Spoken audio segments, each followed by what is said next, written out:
जी hello दोस्तों, मैं हूं कमर चीमा। उम्मीद है आप लोग ठीक होंगे। दोस्तों, पाकिस्तान तो मुस्लिम दुनिया तक उस तरह अप्रोच नहीं कर सका। मैंने आपको कल भी बताया था, जिस तरह भारत के वज़ीर आज़म नरेंद्र मोदी मुसलमान दुनिया को अप्रोच कर रहे हैं और वो हर जगह पहुंच रहे हैं। उनके कनेक्शंस जो हैं वो ईस्ट में भी हैं, वेस्ट में भी हैं। वो इजिप्ट के साथ भी बहुत अच्छे ताल्लुकात रखते हैं, जहाँ आज तक पाकिस्तान का वज़ीर आज़म शायद कभी को पहुँच भी नहीं सकता। वो ब्रुनेई में भी बड़े अच्छे ताल्लुकात रखते हैं, वो मलेशिया में भी बड़े अच्छे ताल्लुकात रखते हैं। और मिडल ईस्ट जीसीसी तो नरेंद्र मोदी ने वैसे कंकर कर ली है। बात मानने वाली जो है वो मानना पड़ेगी। अ, ब्रुनेई जो है, जहाँ पे भारतीय वज़ीर आज़म थे, मैं आपको कुछ इंटरेस्टिंग चीज़ें बताऊं जो कि बड़ी पहली दफ़ा सामने आई हैं। मिसाल के तौर पे कि नरेंद्र मोदी ने अप्रिशिएट किया ब्रुनेई दारुसलाम को, क्योंकि जो इंडियन स्पेस रिसर्च ऑर्गेनाइजेशन है इसरो, उसकी एक टेलीमेट्री ट्रैकिंग जो है और टेली कमांड स्टेशन ब्रुनेई के अंदर मौजूद है, जिसकी वजह से इंडिया जो है वो स्पेस की फील्ड में तरक्की कर पा रहा है। और एक ये आप समझ, बड़ा लंबा चौड़ा एक एमओयू भी साइन हुआ हुआ है। मुझे बड़ी हैरानगी हुई कि नरेंद्र मोदी इस लेवल तक या इस जगह पे पहुंच गए हैं कि उन्होंने they have that kind of connections with Brunei, कि वो अपनी इसरो जो है उसकी मतलब scientific cooperation, it's all about scientific cooperation. And अभी जो नेक्स्ट चीज़ नरेंद्र मोदी चाहते हैं ब्रुनेई से, वो डिफेंस एंड मैरीटाइम कोऑपरेशन है। जो डिफेंस एंड मैरीटाइम कोऑपरेशन के हवाले से जो स्टेटमेंट्स बाहर आई हैं, उनमें ब्रुनेई इज़ वेरी कॉन्शियस। मैं आपको बात बताऊं, मैंने स्टेटमेंट पढ़ी है कि फॉर एग्ज़ाम्पल जी, ब्रुनेई बड़ा कॉन्शियस है। और वो ब्रुनेई इसलिए कॉन्शियस है कि Brunei doesn't want to, I think, annoy China as well. लेकिन जो स्टेटमेंट ये उन्होंने कहा जी कि जो freedom of navigation and over flight and unimpeded law commerce और ये ट्रेड शेड में होनी चाहिए। जो लॉ ऑफ सी है उसकी बात मानी जानी चाहिए, लॉ ऑफ सी की। This is what he said. मैं बड़ा इस पे जिसे कहते हैं ना, मैं बड़ा हैरान हुआ कि लॉ ऑफ सी की बात कर रहे हैं। और इट मीन्स कि एक तरफ ये देखा जाए कि उन्होंने कोई लंबी चौड़ी इंडो पैसिफिक के हवाले से बात नहीं की। गो के नरेंद्र मोदी ने लिंक किया है उनको, ब्रुनेई दारुसलाम को। उन्होंने कहा जी कि हम आपके साथ जो हैं वो ईस्ट एशिया समिट में हैं, हम आपके साथ आसियान में हैं, हम आपके साथ यूनाइटेड नेशंस में हैं, और हम आपको एक जिसे कहते हैं ना कि इंडो पैसिफिक के फ्रेमवर्क में भी देखते हैं। This is what Narendra Modi ने सीधी सीधी बात की है कि इंडो पैसिफिक की बात की है। और आपको पता है कि नरेंद्र मोदी जहाँ भी जाते हैं इस खित्ते के अंदर, वो इंडो पैसिफिक की बात ज़रूर करते हैं। बिकॉज उसकी वजह यह है कि Indo Pacific is close to their heart, one thing. Secondly important चीज़ उसमें ये है कि जो इंडो पैसिफिक है वो नरेंद्र मोदी के जो जिसे कहेंगे ना कि माइंडसेट, और नरेंद्र मोदी की जो वो जो एम्बिशंस हैं for global south, Narendra Modi के जो एम्बिशंस हैं रिलेटेड टू जिसे आप कह सकते हैं कि बाकी जो चीज़ें हैं वो बहुत ज़्यादा वहाँ पे हैं। सो मुझे ऐसा लगता है कि this is something which is very significant. ये बड़ी सिग्निफिकेंट चीज़ है इंडिया के हवाले से अगर देखी जाए तो। मुझे उसकी ब्रुनेई दारुसलाम के साथ जो साइंटिफिक कोऑपरेशन है, मुझे तो बड़ा मेरे लिए एक जिसे कहते हैं ना एक स्ट्रेंज चीज़ थी। ठीक है। सो अब नरेंद्र मोदी दुनिया के जिस, ये भी एक पैटर्न समझें कि दुनिया के जिस मुल्क में भी जाते हैं उसको कहते हैं जी हम आपके साथ फ़लाँ फोरम में भी हैं, फ़लाँ फोरम में, मींस कि हमारे आपके मल्टीलैटरल कोऑपरेशन भी हैं और हमारे आपके बायलैटरल रिलेशंस भी हैं। सो ये एक चीज़ बड़ी इंपॉर्टेंट चीज़ है, क्योंकि इंडिया आसियान ऑलरेडी एक कॉम्प्रिहेंसिव स्ट्रेटेजिक पार्टनरशिप है। क्योंकि ये चाइना जो है वो आसियान में बड़ा घुस चुका हुआ है। इंडिया समझता है कि there is a lot of potential and opportunity to work with the ASEAN, के साथ काम करने की बहुत ज़्यादा अपॉर्चुनिटी है। और वो यही है कि इंडिया इस सारे खित्ते को न्यूट्रलाइज करना चाहता है। न्यूट्रलाइज इस सेंस में करना चाहता है कि इससे पहले कि अमेरिकन जो हैं वो इस खित्ते को मज़ीद मिलिटराइज करेंगे, मज़ीद क्या कर रहे हैं, इंडिया को ये चाहता है कि अगर जो आसियान ममालिक हैं वो चाइना के साथ बड़े प्रो हैं, तो वो एटलीस्ट हमारे साथ भी इस तरह का एक कमिटमेंट हो कि ऑलरेडी देखिए आसियान और चाइना की वजह से ऑलरेडी एक मोमेंटम सेट है। इंडिया ने उस मोमेंटम को रीड कर लिया और इंडिया उस मोमेंटम में एंटर होना चाहता है ताकि अपने लोगों को, अपने कारोबारी जो हल्के हैं उनको फ़ायदा दिला सके। ये चीज़ जो है मैंने ये रीड की है कि चाइना इंडिया जो है वो आसियान के अंदर चाइना को न्यूट्रलाइज करना चाहता है, और इसीलिए वो इंडिया आसियान एक फोरम जो है उन्होंने बनाया हुआ है, कॉम्प्रिहेंसिव स्ट्रेटेजिक पार्टनरशिप है। मुझे ऐसा लग रहा है कि ये इंडिया आसियान के हवाले से comprehensive strategic partnership is a big word. उसकी वजह यह है कि comprehensive strategic partnership is in everything, उसमें डिफेंस भी आता है, बहुत कुछ आता है, लेकिन इंडिया बायलैटरली बहुत सारे ऐसे ममालिक हैं जिनको डिफेंस इक्विपमेंट देना चाहता है, पर्टिकुलरली फ़िलिपाइन उसमें ऑलरेडी आपकी उस लिस्ट में आता है। लेकिन एक बात बताऊं, आप ये कैसे हो सकता है कि नरेंद्र मोदी कहीं जाएं और पाकिस्तान का जिक्र ना करें? पाकिस्तान की मोहब्बत नरेंद्र मोदी के अंदर बहुत ज़्यादा जो है ना, मोदी साहब के अंदर कूट कूट के भरी हुई है। और वो मोहब्बत क्या है? वो मोहब्बत ये है कि जनाब दोनों मुल्कों ने टेररिज्म को और इसकी तमाम शक्लों को और तमाम अंदाज से कंडेम किया और कहा कि किसी की टेरिटरी इस्तेमाल नहीं होनी चाहिए कि किसी। जब ये इंडिया टेररिज्म की बात कर रहा होता है, देखिए इंडिया डायरेक्टली जितनी भी ट्रांसनेशनल मिलिटेंट ऑर्गेनाइजेशंस हैं, none of them have attacked India directly आज तक, ठीक है जी। लेकिन क्योंकि दुनिया टेररिज्म की लैंग्वेज समझती है, मैंने आपको पहले भी कहा था, सो इंडिया ने लिंक कर दिया तमाम अपराइजिंग को विद टेररिज्म, ठीक है। So that's how they make it to the, उनको बनाते हैं वो, ठीक है जी। सो मुझे ऐसा लगता है कि ये जो चीज़ है कि टेररिज्म का जिक्र करना, और फिर उन्होंने ख़ास तौर पे जो बात की, उन्होंने कहा जी जो परपेट्रेटर्स हैं, जो जो उनको उनको उनको सज़ाएं दिलवानी चाहिए, और ये जो ट्रांसनेशनल ऑर्गेनाइज क्राइम है और इस तरह के जितने भी फिर अल्फाज वो मोदी साहब और उनका वो यूज़ कर सकते हैं, हमें कम्बैट टेररिज्म के हवाले से वो करनी चाहिए। This is what in fact मेरे लिए एक इम्पॉर्टेंट चीज़ थी कि हाँ भाई हाँ, जो जैसे तैसे हो हमें इस चीज़ को करना ही करना है, हमें टेररिज्म को डिस्कस करना है, हमें पाकिस्तान को बीच में चंगा टका के रखे देना है, इनू फड़ो पाकिस्तान जड़ा ना इनू विच लैके आओ। और देन की इम्पोर्टेंट चीज़ क्या है कि मुसलमान मुल्क और पाकिस्तान का जिक्र अमूमन क्या होता है कि ये इंडिया ने बड़ी जनरल स्टेटमेंट जारी करवाई है उनसे, ठीक है। अगर यहाँ जापान होता तो इन्होंने फिर 26/11 का जिक्र करना था। फिर इंडिया ने वो जी globally designated terrorist organisation जमातुद्दावा, Lashkar Taiba, Jaish A Mohammad and इस तरह का फिर वो जिक्र आना था। सो इंडिया पहले देखता है पार्टनर कौन सा है, उसके साथ किस तरह का कंफर्टेबल रिलेशनशिप है।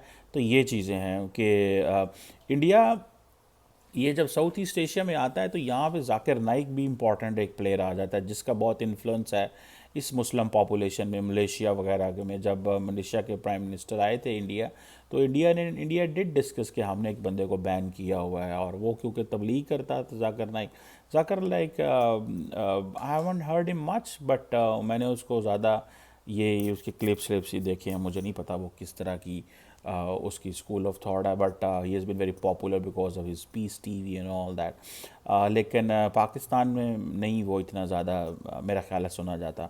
मैंने कभी नहीं देखा सुना उनको, आई डोंट नो, और I don't have a knowledge, मुझे ऐसा कोई नॉलेज नहीं होगा। बहरहाल ये जो सारी की सारी सिचुएशन है, इसमें आप देखें कि जैसे मैंने बताया मोदी साहब पाकिस्तान का जिक्र किए बगैर नहीं रह सकते, ठीक है। और उन्होंने पाकिस्तान का जिक्र किया, उन्होंने चाइना के असर को ज़ायल करने के लिए, उसके असर को कम करने के लिए देवर देर वो वहाँ पे ज़रूर पहुँचे हैं। और मैंने आपको बताया 5 लाख की आबादी का मुल्क हो तो नरेंद्र मोदी क्यों जाएंगे वहाँ पे यार? मतलब there is something to understand, it's all China and it's all bilateral. ये जो हमने तो हमारी लीडरशिप और पता नहीं मैं कैसे मुझे एक्सप्लेन करना चाहिए पाकिस्तान की लीडरशिप को। अमेरिका, यूरोप और मिडल ईस्ट के अलावा कोई खिता ही नहीं है जो हमारी समझ में आता है यार। Indians are having talks with the Chile. Chile के फॉरेन मिनिस्टर, ब्राज़ील के फॉरेन मिनिस्टर इंडिया बैठे हुए हैं, साउथ अमेरिका से। Look at the diversity of the relationship they are having around the world. Diversity देखें आप उनकी। हमारा ये है कोई मतलब इवन जापान के साथ हमारे कोई इस तरह, कोरिया के साथ कोई नहीं है। ये इस खित्ते को तो हम मानते ही नहीं है। मैं इंडोनेशिया के साथ कोई नहीं है स्वाय यूएन के। अभी ये हो रहा है ना सितंबर में यूएन का, आप देखिएगा पाकिस्तानी वज़ीर-ए-आज़म की लिस्ट, जब आप पहले बता देता हूँ, वही पुरानी कसी फटी लिस्ट होगी। माइक्रोसॉफ्ट के चीफ से मिल गया, दो चार पुराने पाकिस्तान के दोस्त मुल्क के, उनसे मिल लेंगे, एंड दैट्स इट, और कुछ भी नहीं। ठीक है, और कोई ख़ास चीज़ उसमें मुझे नज़र नहीं आ रही। ठीक है जी। सो इंडिया ने अपने आप को बड़ा डाइवर्सिफाई किया हुआ है। सो हर मुल्क का, हर जगह अपनी, and then I think one of the most important thing is कि इससे पहले कि इंडियन हुकूमत कहीं पे पहुंचे, इंडियंस पहुंचे होते हैं वहाँ पर। That is something which is very interesting. इससे पहले कि वो पहुंचे, इंडियंस पहुंचे होते हैं वहाँ पे। और अब ब्रुनेई दारुस्सलाम में भी यही था। ठीक है जी। आपको पता है नरेंद्र मोदी ने जाते ही जो पहला पत्ता फेंका, उसने कहा जी हमारे आपके साथ हिस्टोरिकल लिंकेजेस हैं, सेंचुरीज पुराने साल। ठीक है जी। कल्चरल इंटरेक्शन है। ठीक है। और ये एक उन्होंने पत्ता फेंका। और मज़े की बात यह है कि नरेंद्र मोदी साहब जो हैं अजीत डोवल साहब के साथ मिल के, जब अजीत डोवल साहब नरेंद्र मोदी साहब के साथ हों तो अमूमन लोगों के कान खड़े हो जाते हैं कि what does this mean, Ajit Doval national security adviser, it should have been the foreign minister होना चाहिए था यहाँ पे। तो नेशनल सिक्योरिटी एडवाइज़र क्यों हुआ? वाकई बात सही है। या फिर हो सकता है कि जयशंकर साहब बिज़ी हों तो इनको ले गए साथ, तो समथिंग रिलेटेड टू इट। बहरहाल ये चीज़ है। अब अजीत डोवल साहब जो हैं और जयशंकर साहब को हैं, उनको मस्जिद में भी ले गए थे। अली सैफुद्दीन पता नहीं मॉस्क थी वहाँ पे, मैंने पढ़ा था, वो वहाँ पे गए हुए हैं और वहाँ पे उन्होंने बड़ी, और फिर आपको एक पता है एक कंपोनेंट तो बड़ी इंपॉर्टेंट चीज़ है। ठीक है जी। और वो ये है कि मोदी साहब वहाँ पे जिसे वो कहते हैं ना कि वहाँ पे जो इंडियंस हैं फिर वो मोदी साहब को मिलने आ जाते हैं। तो वो एक मोदी साहब जहाँ जाते हैं वो एक टच निकालते हैं, और वो टच बड़ा इंपॉर्टेंट टच है। इसको मैं समझता हूँ कि ये एक है इस चीज़ में। आई थिंक वो भी गए हुए हैं, क्या नाम है, जयशंकर भी उनके साथ हैं, नॉट जस्ट जीत डोवल। बहरहाल जीत डोवल जहाँ पे जाएं वहाँ पे ये याद रखें कि इट्स ऑलवेज समथिंग, इस वेरी इंपॉर्टेंट। लोगों के कान खड़े हो जाते हैं ये देख के कि जीत डोवल यहाँ मौजूद है। सो जीत डोवल साहब की जो प्रेजेंस है इट्स वेरी इम्पॉर्टेंट। बहरहाल मस्जिद में भी गए वहाँ पे, और मस्जिद में जाने का मकसद जो था वो मेरा ख्याल है होस्ट की मर्ज़ी होगी कि हम आपको इस मस्जिद लेके जाना चाहते हैं, इस मस्जिद को हम आपको दिखाना चाहते हैं, एंड ये करना चाहते हैं। सो या उनके पास चॉइस नहीं होगी, या मेरा ख्याल है कि वो बीइंग एन इस्लामिक कंट्री वहाँ पे वो उनको एक गुडविल जेस्चर जो है वो देना चाहते थे। और मैं आपको बड़ी गारंटी से कह दूँगा कि अगले कुछ अरसे में नरेंद्र मोदी साहब के जो प्लान्स में चीज़ें शामिल हैं वो मैं आपको बता दूँ। जितने भी मेजर इस्लामिक मुल्क हैं उन तमाम में नरेंद्र मोदी साहब मंदिर बनाना चाहते हैं। ठीक है। एंड डिड अ स्टार्ट, उन्होंने स्टार्ट कहाँ से लिया है? यूएई से लिया है। और आपको पता है उसकी वजह से बड़ा तूफ़ान मचा है मुस्लिम दुनिया के अंदर। जो छोटी कम अकल के लोग थे, those who are not pragmatic, those who don't understand this pluralism, those who don't understand coexistence, those who don't understand, वो कहते हैं जी लो जी हिंदुओं का क्यों आ गया। भाई जहाँ जहाँ पे हिंदुओं की पॉपुलेशन है, सिखों की पॉपुलेशन है, even if they are in UAE, Pakistan, Saudi Arabia, they should have their own अपनी रिलीजियस प्लेसेस उनकी होनी चाहिए ना। ये थोड़ी बात है कि आप उनकी रिलीजियस प्लेसेस नहीं बना सकते। ये तो सीधा सीधा जुल्म है। सो जहाँ भी हिंदू मौजूद हैं उनको अपने ज़बरदस्त किस्म के जो रिलीजियस प्लेसेस हैं वो बनानी चाहिए, ताकि वो अपनी इबादत कर सकें। वो जो भी उनकी है, जैसे मुसलमानों को हक़ है मस्जिदें बनाएं पूरी दुनिया में, तो उनको भी हक़ है।